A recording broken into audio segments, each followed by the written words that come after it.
Hello students, welcome to my channel. आज मैं आप सभी को एक्सरसाइज 3.2 का क्वेश्चन नंबर 3 का 5th पार्ट करवाने जा रही हूँ। इसका फर्स्ट, सेकंड, थर्ड और फोर्थ पार्ट मैंने पिछले वीडियोस में करवाया हुआ है, तो उसका लिंक मैं डिस्क्रिप्शन बॉक्स में डाल दूंगी, वहां से जाकर आप देख लेना। तो क्वेश्चन नंबर 3 में हमें दिया है form the pair of linear equations for the following problems and find their solution bye substitution method. तो इसमें हमें ये जो प्रॉब्लम दी है, इनसे हमें पेयर ऑफ लीनियर इक्वेशंस बनानी है और उनका सॉल्यूशन फाइंड आउट करना है सब्स्टिट्यूशन मेथड से। ठीक है, तो 5th पार्ट में हमें दिया है a fraction becomes 9/11 if 2 is added to both the numerator and the denominator. If 3 is added to both the numerator and the denominator, it becomes 5/6. Find the fraction. तो हमें इसमें बोला है अगर किसी फ्रैक्शन के न्यूमरेटर और डिनोमिनेटर में 2 ऐड कर दिया जाए तो वो हो जाता है 9/11। और सेकंड केस हमें दिया है कि अगर किसी फ्रैक्शन के न्यूमरेटर और डिनोमिनेटर में 3 ऐड कर दिया जाए तो वो हो जाता है हमारा 5/6। और हमें फ्रैक्शन निकाल कर बताइए। तो फ्रैक्शन की फॉर्म क्या होती है, ऊपर न्यूमरेटर होता है और नीचे डिनोमिनेटर होता है। तो अगर हमें न्यूमरेटर और डिनोमिनेटर की वैल्यू पता लग जाएगी तो हमारा फ्रैक्शन जो है वो निकल जाएगा। ठीक है, तो चलिए हम लेट करके चलते हैं न्यूमरेटर और डिनोमिनेटर को। तो लिखिए let the numerator be x। ठीक है, हमारा न्यूमरेटर क्या हो जाएगा x और डिनोमिनेटर को हम मान लेते हैं y। ठीक है, तो यहाँ पर लिख लीजिए ये क्या हो जाएगा y और हमारा फ्रैक्शन क्या बन जाएगा। अगर मेरा न्यूमरेटर x है और डिनोमिनेटर y है तो फ्रैक्शन क्या बन जाएगा x/y। ऊपर वाली वैल्यू क्या होती है न्यूमरेटर और नीचे वाली वैल्यू क्या होती है डिनोमिनेटर। ठीक है, अब क्वेश्चन के हिसाब से करते हैं। फर्स्ट केस में हमें क्या दिया है, यहाँ पर लिखिए अकॉर्डिंग टू के क्वेश्चन। तो फर्स्ट केस में हमें दिया है कि अगर किसी फ्रैक्शन के न्यूमरेटर और डिनोमिनेटर में 2 ऐड कर दें तो फ्रैक्शन क्या है मेरा x/y। तो इसमें मैं क्या कर दूं, न्यूमरेटर में 2 ऐड कर दूं और डिनोमिनेटर में भी 2 ऐड कर दूं तो ये क्या बन जाएगा मेरा 9/11। ठीक है, तो ये समझ आया आपको। अब चलिए इसको हम सॉल्व करते हैं। क्रॉस मल्टीप्लाई करेंगे, 11 जो है वो इस साइड मल्टीप्लाई हो जाएगा x+2 से और ये y+2 जो है वो इधर 9 से मल्टीप्लाई हो जाएगा। तो ये आ जाएगा आपके पास इस तरीके से। ठीक है, तो अब इनको आप 11 को आप इसके अंदर मल्टीप्लाई करिए ब्रैकेट में। तो 11 × x 11x प्लस 11 को 2 से करेंगे तो ये हो जाएगा 22। ठीक है, अब इस साइड करिए, यहाँ पर 9y हो जाएगा प्लस 9 2 क्या हो जाएगा 18। ठीक है, अब यहाँ पर आप क्या करिए, ये 11x आप एज इट इज रखिए, प्लस का 9y है, इस साइड आकर माइनस का 9y हो जाएगा इज इक्वल टू ये जो कांस्टेंट नंबर है आपको इसको इस साइड ले जाइए। तो यहाँ पर 18 पहले से ही है, प्लस का 22 है, तो इधर जाकर क्या हो जाएगा माइनस का 22। ठीक है, तो ये हो जाएगा 11x minus 9y is equal two plus minus minus हो जाएंगे आपस में ये, और क्या आएगा मेरे पास 4, लेकिन क्या आएगा माइनस का 4। बड़ा नंबर क्या है 22, उसका साइन क्या है माइनस का।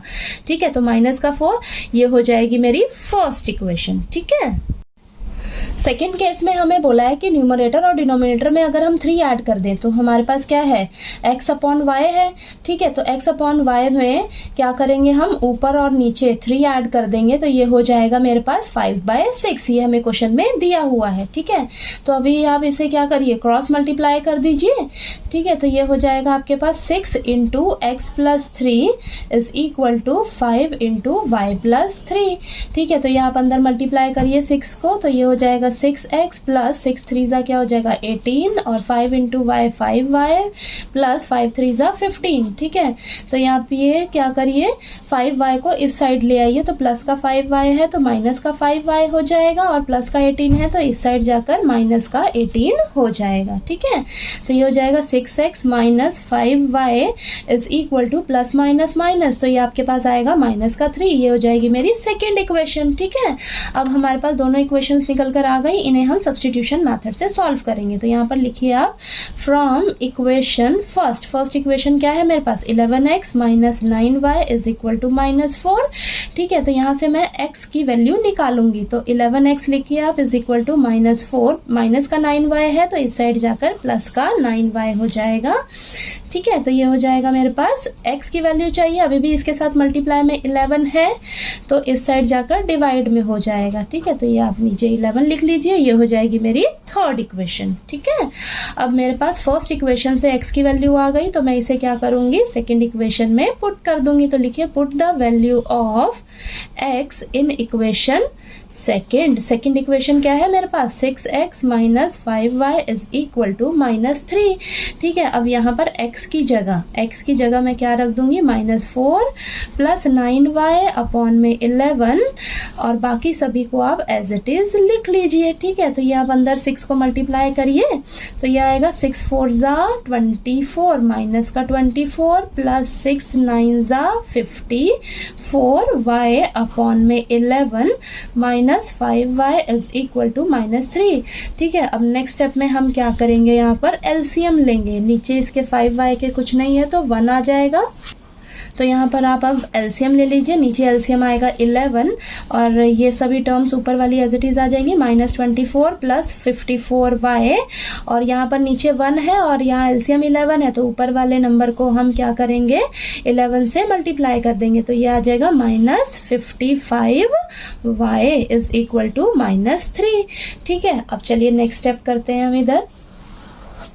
ये हो जाएगा जो नीचे 11 है इसको हम क्रॉस मल्टीप्लाई कर लेते हैं तो ये -3 के साथ मल्टीप्लाई हो जाएगा 11 तो ये आ जाएगा -24 plus 54y minus 55y is equal to -3 into 11। ठीक है, तो अब ये हमारी जो y वाली टर्म्स है इनको हम एक साथ सॉल्व कर लेंगे। ठीक है, तो -24 प्लस माइनस माइनस आपस में माइनस होंगे तो ये आएगा मेरे पास माइनस का y is equal to minus का 33। ठीक है, अब यहाँ पर -y इज इक्वल टू -33।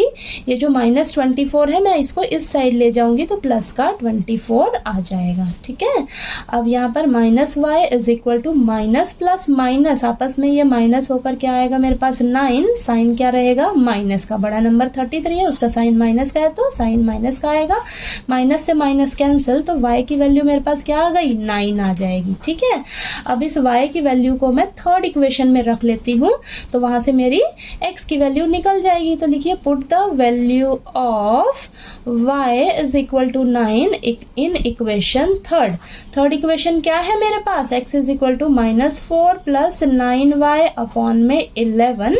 तो यहाँ पर रखिए आप x is equal to -4 plus 9 into 9 upon में 11।